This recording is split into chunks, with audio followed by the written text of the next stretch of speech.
अहले बैत से मोहब्बत करो, उनसे प्यार करो, लेकिन कैसे? ये नहीं कि दावा मोहब्बत का, किरदार यजीद का।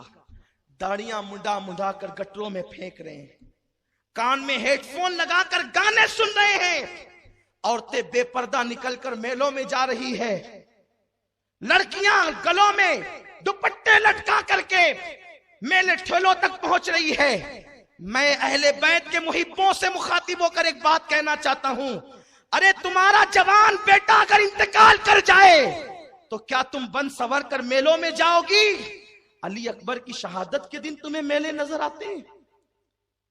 अगर तुम्हारा मासूम बच्चा इंतकाल कर जाए तो क्या उस दिन तुम बन सवर करके बेपर्दा घूमने निकल जाओगी? मेरी बहनों, मासूम अली असगर की शहादत के दिन तुम गुनाह करते हो, और उसके बाद फिर हमारे शहर में बांसुरी बेचने वालों की भीड़ होगी और हमारे नौजवान वो बांसुरियां बजाएंगे, जबकि यजीद का किरदार है कि यजीद बांसुरी बजाता था। हुसैनियों, ये मोहब्बत नहीं है। सिर्फ शरबत पिलाकर इज़हार मोहब्बत नहीं होता, शरबत भी पिलाओ और किरदार हुसैन को भी कबूल करो। मेरा हुसैन कैसे किरदार वाला है? अपनी गुफ्तगू समेटते हुए, एक दिन 400 साथियों के साथ मौला हुसैन निकले हैं शहर मदीना में। साहिब रौदतुश शोहदा लिखते हैं, मौला हुसैन इतने खूबसूरत थे कि पेशानी से नूर की किरणें निकलती थी। अंधेरे में भी कोई उनको बैठा हुआ देख के पहचान लेता था कि जिसके पेशानी से किरणें निकल रही वही हुसैन है, इसलिए कि हुसैन हसीन है और हसीन हुसैन है। उनका नाम भी हुसैन है। अल्लाह अकबर, क्या ज़बात है, क्या ज़बात है। मेरे आका फरमाते हैं, हसन हुसैन से पहले अल्लाह ने उन नामों को जन्नत में छुपा के रखा था कि ये नाम कोई रख ही ना सके, ये नाम कोई रख ना सके, कुर्बान जाए। क्या प्यारी बात कही मेरे सरकार ने। फरमाया कि मेरे हसन हुसैन के लिए नाम छुपा के रखे थे, किसी के जहन में नहीं आए, न नबियों के जहन में, न उस जमाने के वलियों के जहन में कि वो रखे नाम हसन हुसैन। अल्लाह ने ये नाम मेरे बेटों के लिए मखसूस कर रखे थे। कुर्बान जाएं, जिन नाम वाले न हो, जिन जैसे नाम वाले न हो, उन जैसी जात और किरदार वाले कैसे हो सकते हैं। मौला हुसैन निकले हैं 400 साथियों के साथ। बहुत हुजूर का मामा सर पे और मौला अली की तलवार हाथ में। कैसे लग रहे होंगे हुसैन? सुभान अल्लाह, सुभान कैसे लग रहे होंगे? अगर इजाजत दें, हालांकि वक्त कम है, मुझे अपने उन्वान तक पहुंचना है, क्योंकि आपको जो है वो हुसैन पाक की रुखसती मदीने तैयबा से मुझे बयान भी करनी है, क्योंकि अब वक्त तो बहुत कम रह गया है, फिर वो छूट जाएगा वरना। और आपका मुतालबा होता है कि हमें सुनना ही है, तो मैं सुनाना चाहता हूँ। ये वो मुश्क है जिसको जितना रगड़ोगे उतनी खुशबू आएगी, इसलिए हम इसको रगड़ ही रहे हैं और खुशबू पा रहे हैं। तो ये आप सुनेंगे इंशाअल्लाह। कैसे लग रहे होंगे हुसैन? हुजूर का मामा है, हाथ में अली की तलवार है, बावकार अंदाज से चल रहे हैं। ऐसा लगता होगा जैसे फर्श पर अर्श उतर आया हो, ऐसे लगता होगा जैसे चांद जमीन पे उतर आया हो, ऐसे लगता होगा जैसे गुलिस्तां के अंदर लाला ने अपने चेहरे से पर्दा हटाया हो, बल्कि यूं लगता होगा कि जैसे जन्नत का हुस्न जमीन पर सिमट आया हो। हुसैन इस शान से चल रहे हैं। एक बंदा आता है, इतने बावकार अंदाज से चलते हुए देख करके लोगों से पूछता है, कौन है ये? कौन है? कौन है ये? किसी ने कहा ये हुसैन है, ये हुसैन है।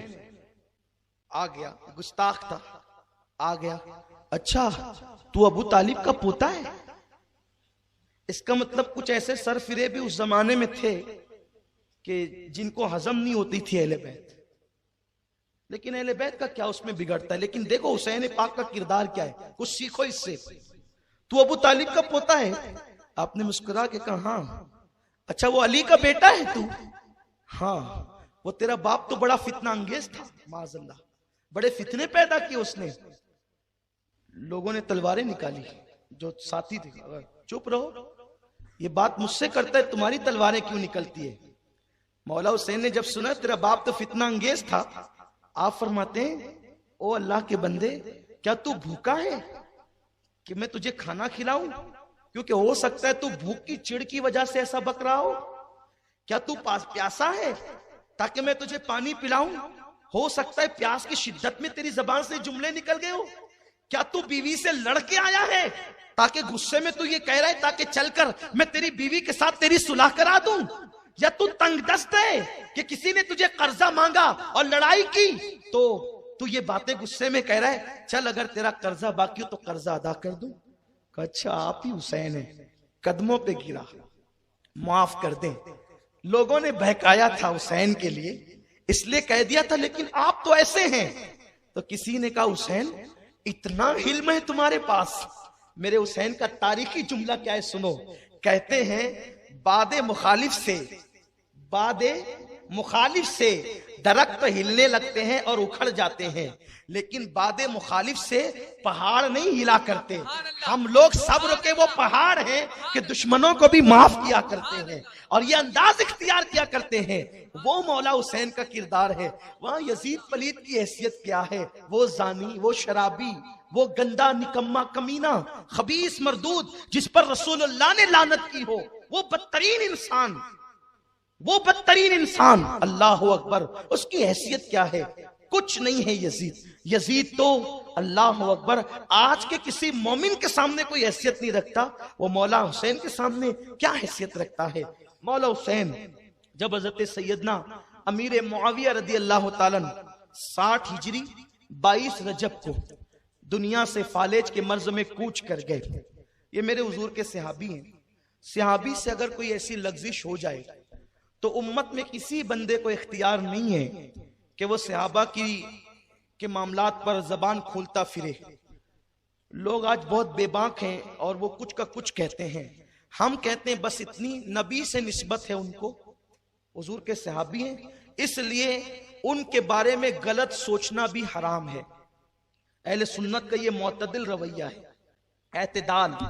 नहीं तारीफ कर सकते तौहीन भी मत करो, इसलिए कि बेटे का नंगापन बाप को कोई नुकसान नहीं पहुंचाता। नूह अलैहिस्सलाम का बेटा बिगड़ा, उससे हजरत नूह अलैहिस्सलाम के किरदार पे क्या असर पड़ा? उन्होंने समझाया, नहीं माना, गर्क हो गया। अल्लाह के पैगंबर है नूह। हजरत अमीर मुआविया आशिके रसूल है, ऐसे आशिके रसूल के उन्होंने वसीयत की थी कि मैंने हुजूर के नाखूनों की कतरन संभाल करके रखी है, जब मैं कब्र में जाऊं तो उसको मेरे सीने पे मेरे कफन में रख देना। अल्लाह मुझसे पूछेगा माविया क्या लाया है, तो अर्ज करूंगा तेरे हबीब के नाखूनों की कतरन। और उनका विसाल हुआ दमिश्क में, मुल्क शाम में। उन्हें बाग सगीर कब्रिस्तान में दफन किया गया है। आज भी वहां उनकी कब्र अनवर मौजूद है। उन्होंने दुनिया से जाते जाते बड़ी वसीयतें की थी यजीद को कि देख उनका ख्याल रखना, बहुत सारी चीजें उन्होंने कही थी। लेकिन जब उनका विसाल हो गया 22 रजब को, अच्छा 22 रजब को हजरत अमीर माविया का विसाल हुआ, तो हम जो पूरियां पकाते हैं वो हजरत अमीर माविया के विसाल की खुशी में नहीं पकाते। कि ये हम पे इल्जाम है कि हम माज़अल्लाह उस खुशी में पकाते हैं। और अगर बिल फर्ज कोई उस खुशी में पका भी ले कि अमीर माविया की मुलाकात अल्लाह उसके रसूल से, वे उस खुशी में अगर पका भी ले, तो तुम्हारे यहाँ तो मसला तो पहले ही तुम बयान कर चुके हो कि शोक 3 दिन मनाना चाहिए।